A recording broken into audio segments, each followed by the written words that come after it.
That's it, folks. Go home. No, I'm just kidding. So, as I just showed you, there are a lot of different ways to talk about the ocean. You don't necessarily have to do it with words, as I'm going to do. You can do it with images, and you can do it with music, and with video, and with art. Pretty much any way that you feel you can connect with everybody else out there, because we always feel unique things about the things that we care about in the world, and we need to find ways to express those things to other people. I've got a quick little story to open this up about how I'm always not quite sure what other people find important in life. So I was on the train a couple weeks ago. I sat down in front of these two girls, probably like 17, 18 years old, right? And the one is like, "Oh, I love your necklace, that's so cool," right? This necklace. And I was like, "Oh, funny you should ask. This is actually connected to a company that I recently founded. Let me tell you about it." I'll tell you about it in a minute. So I proceeded to tell them, these two girls, about this ocean conservation company that I just started and why it's so important that we protect the ocean. And they kind of looked at me blankly, like obligatory, we're listening to the 30-year-old. So, that's old nowadays. And when I'm done, I was like, "So what do you think? Would this be something that you would like? Do you think that's cool?" And the one girl's like, "Well, I don't swim very much, and I don't like to eat seafood, so I don't really need the ocean." I was like, a bit dumbfounded. I wanted to shake her and be like, "What's wrong with you?" But you can't do that. They'll arrest you on the train. So I tried to, as kindly as possible, explain to her that you actually wouldn't be alive without the ocean. So while you may not like swimming in it or eating seafood because it's kind of gross, you still actually need it a lot. Before we get started, do me a favor and let's both take 2 big deep breaths together. All right? So let's exhale. No, there's no yoga. You can stay sitting. Okay, another one. Nice big deep breaths. One of those was possible because of the ocean. So it might not seem like it because we don't necessarily live near an ocean, but every drop of water you drink, every breath you take connects you to the ocean. And in this case, every other one of them. So we shouldn't even really probably have to talk about this, but I feel like it's kind of necessary since, some people still don't really think it's an issue. The ocean actually provides us with half of the oxygen that we breathe. Half of what we're able to breathe in the atmosphere is because of the ocean. And not just specifically because of the ocean in general, but a fifth of the air we breathe comes from this teeny tiny single-celled organism. It's a cyanobacterium. And now get excited, it's a great name. Okay, it's super catchy. Wait for it. Prochlorococcus.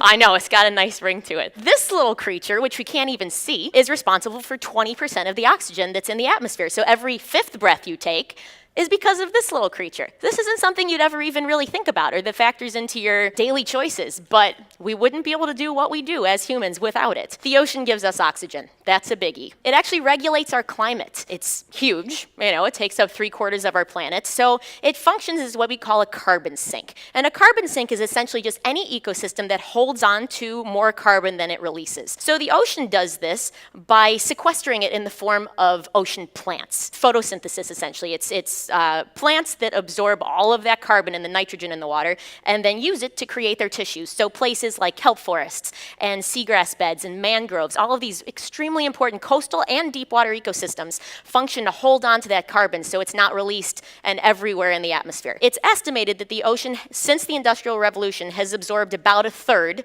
of all of our carbon emissions, which equates to about 525 billion tons of carbon that now inhabit the ocean. So we have the ocean to thank for a world that's not a hell of a lot warmer than it already is. So it regulates our climate. It feeds us. Actually, $21 trillion worth of food is what it provides us with globally annually. It provides the main source of protein for 1/4 of the world's population, and especially people that live near coastlines. We have an annual catch of about 170 billion pounds. Now that sounds like a nutty number and it's kind of hard to visualize something like that, but it's actually the entire human population of China. Every single year is what we take out of the oceans. And I don't know, maybe that sounds like a reasonable number. Maybe it doesn't. But, this is what we have to try to find out. So it feeds us. It gives us a ton of jobs. In 2014 alone, just in the United States, this whole ocean economy concept, the ocean economy contributed $352 billion to the US GDP and provided over 3 million of us with jobs. So these are all marine-related jobs. Actually, 1 in 6 jobs in the United States are marine-related. And globally, between 10 and 12% of the world population, so hundreds of millions of people, depend on aquaculture and fisheries. So gives us lots of jobs, and not just in the fisheries department, but we can see that it's in our tourism and our recreation. This whole idea of tourism and recreation as a job sector makes up for about 72% of the ocean economy's total employment and 31% of the GDP. So tourism and recreation is important too. It's not just what we can extract, but it's how we enjoy it. You know, surfing, scuba diving, boating, fishing, anything like that. That is part of this tourism and recreation idea. And then further from that, you can't really enjoy the environment unless it's clean and unless it's healthy for us to be in. It's been shown actually time and time again, this concept of having a blue mind or having ocean on the brain actually makes you a lot better of a person. Science has showed for well over a decade that water makes you happier and healthier and more connected and more empathetic, and it just makes you a better person overall. You're more content, and not just because we're usually on vacation when we're near the water. They've factored that in. But yeah, the ocean makes us better people, so it's a good reason just for that to want to protect it. The ocean is facing a lot of threats though, and the problem with this is that all of these are caused by us. The good part about that is, though, if we cause the problem, we can also solve it. So I just want to kind of do a quick run through of some of the issues that we're having. So there's overfishing, there's pollution, there's habitat destruction, climate change, the acidification of the ocean that goes along with that, and unsustainable coastal development. So I'm just going to try to touch on a few of these issues without getting too in-depth or making anyone cry. So that's why I'm not showing pictures, no tears. So overfishing is essentially just the concept that we're taking too much. This is an easy thing to do when you have a massively growing population like ours. You just need to feed people, right? So you just keep taking. Slightly more than half of the world's fish stocks are completely overfished, overexploited. Another 30% are on their way to being fully exploited. So we've got less than 20% of the world's fish stocks that are even reasonably sustainable to eat from. It's not a very good number. And then when we're talking about our large fish, things like tuna and swordfish and halibut and cod, all the large animals out there, actually 90% of them are gone already. So they're down to less than 10% of their historic populations. Yet we still keep eating tuna and we still keep eating swordfish. You know, it's this whole concept of wildlife versus food, and where do we draw that line? It made me think of that when we were watching everything about whales before, and how when you let people hear what whale songs sound like, you relate to them, you connect with them. And I think we really need to start doing that with fish. I mean, tuna might not be able to sing us beautiful songs, but they're critically important parts of the ecosystem. So overfishing is a big one. Pollution. Pollution can come in a lot of different forms. We could be talking about carbon pollution from burning fossil fuels. We could be talking about actual physical chemical pollutants that leak into our oceans from chemical and landfill and industrial practices. Or we can talk about actual physical pollution, like pieces of plastic, and that's, you know, where we get into the plastic debris issue. Not just garbage in general, but plastic. Kind of a crazy number. We dump about 8 million tons of plastic trash into our ocean every single year. Now, again, it's a nutty number and kind of hard to visualize. And it's actually about the same as 19,000 fully loaded Boeing 747s. So imagine 19,000 huge airplanes of trash dumped into the ocean every single year. It's like, it's hard to think about, and where does it all go? I mean, it all has to go somewhere. Some of it sinks, some of it floats, some of it forms these huge garbage patch islands that are the size of Texas floating around in the Pacific, and some of it breaks down into microplastics. And those are actually some of the bigger issues for such a small thing, because that means the plankton and the small fish are eating it, so it's entering the food chain, and we eat fish. So essentially, we're eating plastic. And if we keep up with this 8 million tons a year, it is projected that we will have more plastic than fish in the ocean by 2050. Like, that's not far away. This is a rapidly approaching timeline, so we really need to pay attention to what we're doing. Habitat destruction, that's kind of an easy one. So much of it happens underwater, though, that we don't see. And so much of that comes from the fishing industry. These huge industrial fishing vessels will come in with these trawling nets. So there's sometimes a mile or 2 miles wide of a net. And they sink them with huge weights on the bottom and tires, and they drag them across the ocean floor, which is a very efficient way to catch absolutely everything, but we don't eat everything. So you wind up with huge amounts of bycatch, things like seabirds, sea turtles, dolphins, other marine mammals, all manner of creatures that we would never eat. And we're taking all of this out just to get what we want out of it. So there's the habitat destruction issue. And then there's climate change. Obviously, that's kind of a big one. We could spend the entire rest of the day just talking about that, but we're not going to. Essentially, the issue there is just that our climate is changing rapidly, especially too rapidly for us to adapt to it. And our oceans are warming, and this fuels large storms. Not that we don't always get storms, but they're worse when the water is warmer. It also causes bleaching in our coral reefs. A year and a half ago now, the Great Barrier Reef bleached. It experienced its worst bleaching event that's ever been recorded. 90% of the reef bleached. I mean, this is considered one of the 7 natural wonders of the world. Like, you can see it from space, and you could see from space that it was bleached. Like, this is an undeniable issue, right? And coral reefs are extremely important habitats, not just for fish, and they're not just nursery habitats for marine animals, but they provide protection to islands from storms and from wind. Actually, 90% of the wind and wave energy from storms is absorbed by coral reefs and mangroves. So without that, islands pretty much are devoid of their natural protection, islands and any coasts, actually. So climate change has a lot of facets that affect us. It's not just things are warming up, it affects everything. Then there's acidification, and this is just the concept that we're adding too much carbon dioxide that's getting absorbed into our oceans. Now, as a carbon sink, that's what the oceans do. They absorb it, and that's a good thing. But when they absorb too much, the pH starts to drop. They get more acidic. So it doesn't sound like a lot when you say, oh, it's decreased 0.1 units since the Industrial Revolution. You're like, pfft. 0.1 unit. Well, when you remember the pH is a logarithmic scale, that's actually 30%.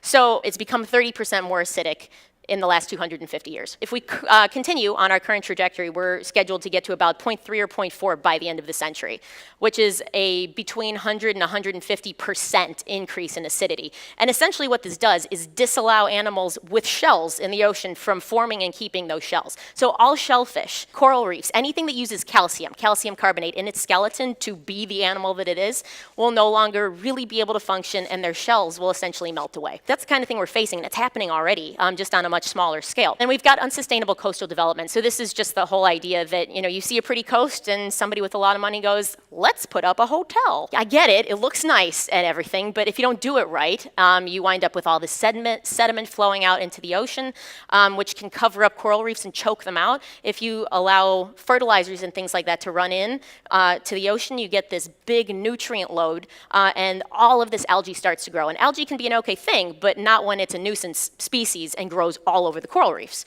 So, the ocean's facing a lot of problems, but like I said, we caused all of them. So theoretically, we should be able to fix all of them. We just need the willpower to do this. How do we show people that we care? How do we do these things? Well, almost always it's through some sort of investment, whether it's your time or your money or changing your behaviors, but they're all extremely effective ways of inciting change. So if you want to put your time into something, you can do a beach cleanup, you can volunteer to clean up some other ecosystem that needs it, and there are plenty. Just learning, educating yourself more about what's actually going on out there, so you have the tools to make better choices. You can always donate money or sponsor causes. That's a simple way to do it. And you can spend money with environmentally responsible companies. If you really feel that something's important and you want to do what's right globally and for everyone involved, you're probably going to need to spend a little bit more money on it. Like, you might not get that $5 t-shirt, you might need to spend $35, but you'll know where it came from and who made it, and that it didn't enslave someone in order to do it. And we really don't face too many different issues when we talk about things like sustainable seafood and where our packaging comes from. For example, you don't want to be buying farmed shrimp from Asia because they probably ripped out an entire mangrove in order to grow that shrimp.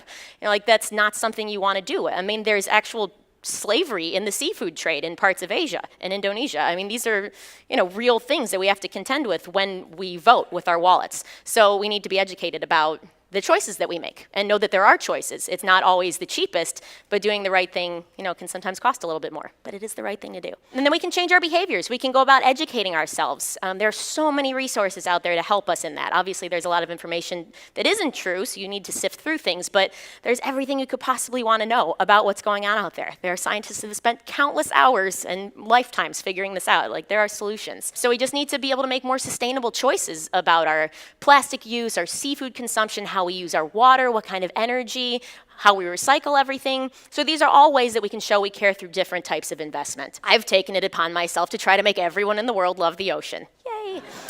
So there are kind of two main ways that I've been doing this in the last couple years. I work for a magazine called Ocean Geographic. It is an ocean conservation publication that comes out 4 times a year. It's been around for 10 years now. And in addition to putting out the magazine, we also run expeditions. And these aren't just like your run-of-the-mill, let's go play with fish expeditions. We try to really put together an interesting group of people that can bring something out of an expedition experience that you wouldn't get with a normal group.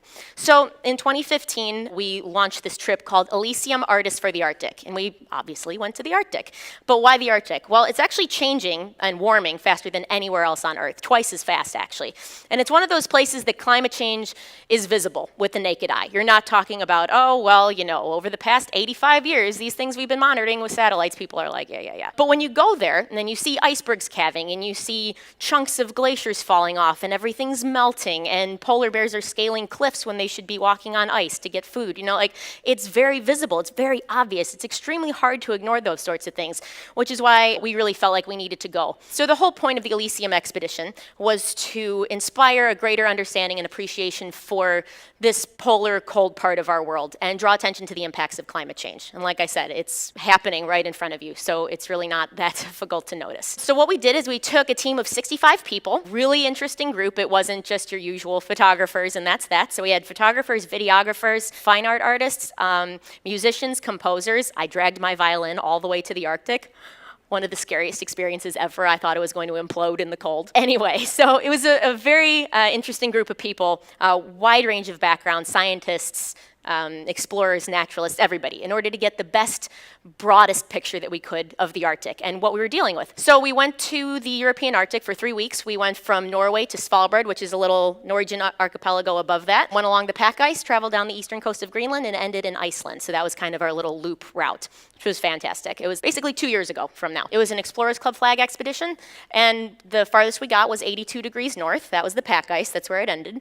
And one of the cool things about this wasn't that we just went there, because it seems a little bit ridiculous to take a 240-foot icebreaker to the Arctic, burn all of this fuel, and be like, but it's for climate change. Yeah, not the best idea. So we wanted to make sure that the expedition was carbon neutral. We wound up deciding to auction off the last space on the trip. So this was kind of like our little creative, how are we going to do this that's different from everybody else? So yeah, we saved the last spot on the expedition and sold raffle tickets, essentially, for $50. And that meant that somebody got to go to the Arctic for $50, which is pretty insane, considering a space on a trip like this is usually about $15,000. So $50 is a good deal. And we wound up raising $25,000 in less than a month, which was amazing. That was better than I ever thought we were going to do. And we were able to make the entire expedition carbon neutral. And we did that by donating the money that we raised to Green Char, which is this amazing company out of Kenya. And what they do is they create smokeless charcoal briquettes from sugarcane plantation waste. So not only are they using agricultural waste instead of a new product, but they're also not cutting down trees. And they're actually replanting trees. And the women in the villages there are always cooking in these little enclosed huts with very smoky wood, so they all have lung problems. So by switching to a charcoal briquette that doesn't have any smoke, you're shifting the burden off the women in the village from having to deal with this sort of medical problem just by living daily life. So incredible company. We're so happy to be able to partner with them. So we've already had an exhibition that was in Singapore. That's where it opened earlier in the year. It is moving to Australia in 2018, a much larger scale version of it actually, which is pretty exciting. We released our book a couple months ago, which turned out beautifully.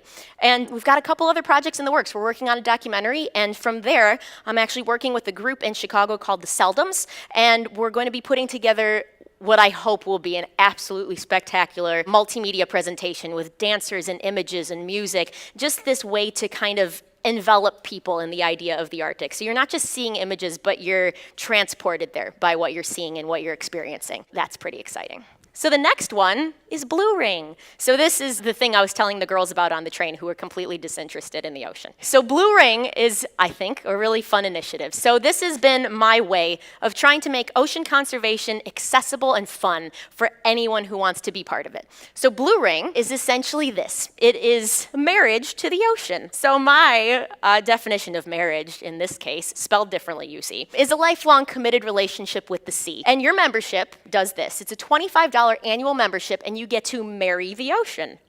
Isn't that fun?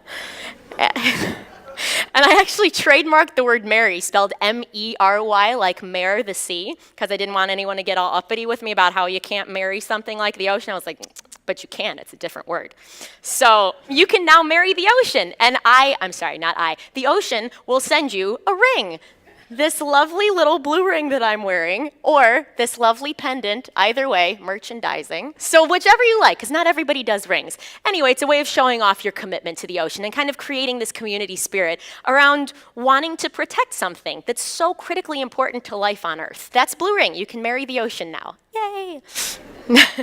So it kind of all boils down to this quote. I'm sure you've probably seen it before by Senegalese environmentalist Baba Diom. It says, "In the end, we will conserve only what we love will love only what we understand, and we will understand only what we are taught." And it's just kind of this concept that you can't care about something and you can't want to protect it if you don't understand it or you don't even know it's there. In the case of the ocean, most of it is that we don't even know it's there.